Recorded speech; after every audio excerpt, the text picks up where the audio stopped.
Part 3, story time of what happened to my mom. So like I say, guys, she was then medically put in a coma. And like I say, I was completely reassured throughout the whole thing that it was just something temporary. It was just to get her regulated. It was just to, make sure that when she came out of the coma that she would be back. It would have been a process, but we would have got her back to where she needed to be. Okay. I would say she stayed in a coma maybe 4 or 5 days.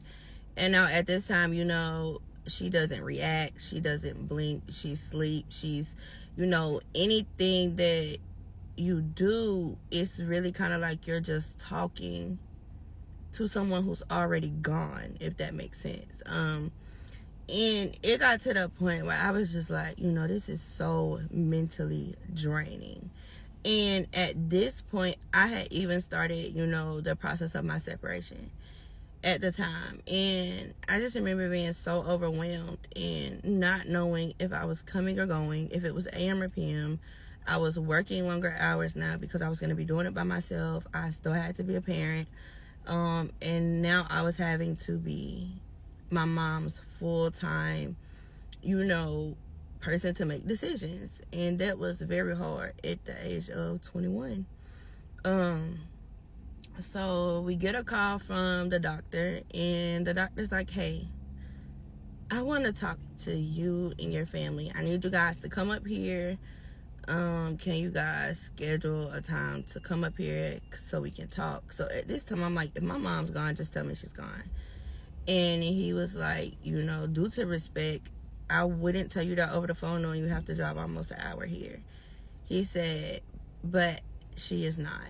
He said, she is still making it, but I do need to talk to you guys.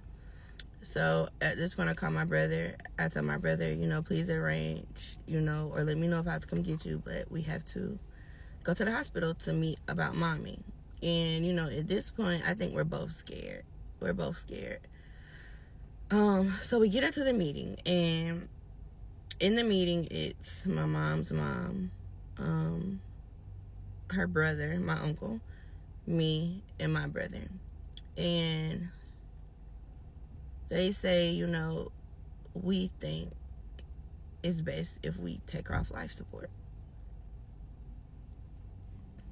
I asked why. It was just basically because she wasn't improving. They weren't seeing any stable signs. They weren't seeing her try to do any movements. Basically, she was brain dead. So they tried to say. And I remember just like going numb from everything. Like from my head to the bottom of my feet, I was numb. I think I may have talked to my brother on the way out, but I don't really think I said anything to anybody else.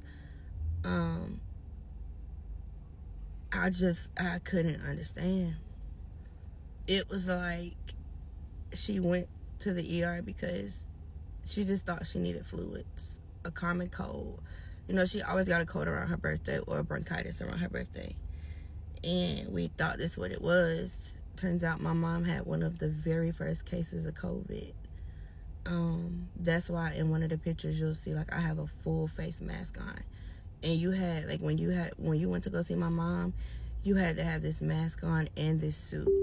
And you had to have the suit on with the gloves. And if you didn't, you could not go in there. So I just remember going numb. And I talked to my brother, and I remember we set the date.